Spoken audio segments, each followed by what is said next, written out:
ఈనాడు దినపత్రిక ఈరోజు మళ్ళీ మా పార్టీలో కీలక నేత అయినటువంటి పెద్దిరెడ్డి రామచంద్రారెడ్డి గారి మీద అక్షరాల వాంతి చేసుకున్నది. నిరంతరం ఆయన మీద పడి ఏడుస్తూ ఉండటం ఈనాడుకు ఒక అలవాటుగా మారిపోయింది.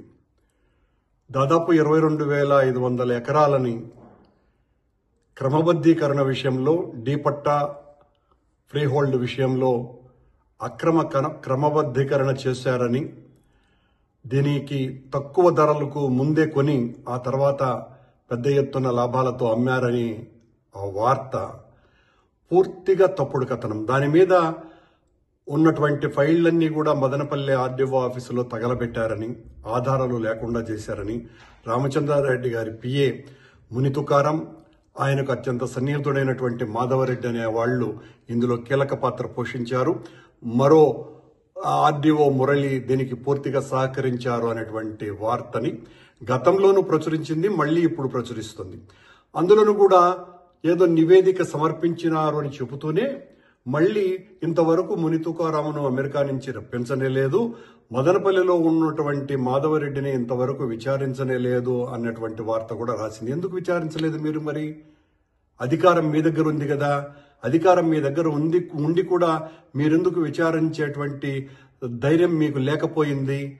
పచ్చి అబద్ధాలతో కూడినటువంటి వార్తలు రాయటంలో ఈనాడు పత్రిక ఈరోజు దేశంలోనే మరే పత్రికకు తీసిపోనంత స్థాయికి ఉన్నతమైనటువంటి విలువలతో ఆ రోజులలో 74లో ప్రారంభించబడ్డటువంటి ఈనాడు చివరికి చంద్రబాబు గారికి బాగా ఊదటానికి మాత్రమే పరిమితమైనటువంటి ఒక పార్టీ పత్రికగా మిగిలిపోయింది.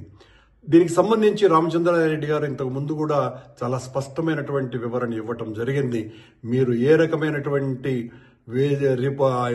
విచారణ చేసినా కూడా నేను సిద్ధమని. సాక్షాత్తు 7 నెలల క్రితం డీజీపీనే అక్కడికి పంపించి మదనపల్లికు విచారణ చేయమని చెప్పిన చంద్రబాబు నాయుడు గారు ఆ తర్వాత విచారణ ఏమైంది అన్నటువంటి విషయాన్ని కూడా బయట పెట్టకుండా ఇప్పుడు ఈనాడు పత్రికకు ఎలా తెలిసిందో అర్థమే కాదు.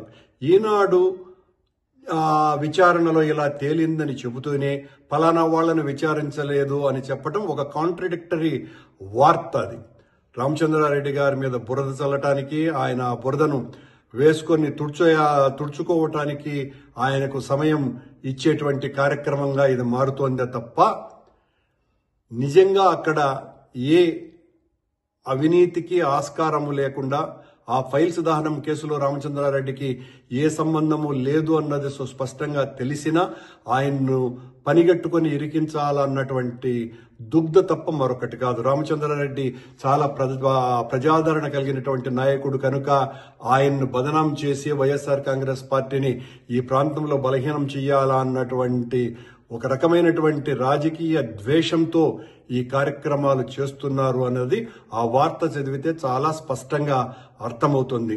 మీరెన్ని రకాలైనటువంటి కుట్రలు చేసినా రామచంద్రారెడ్డి గారు ఏ తప్పు చేయలేదు అన్నటువంటి విషయం ప్రజలకందరికీ తెలుసును.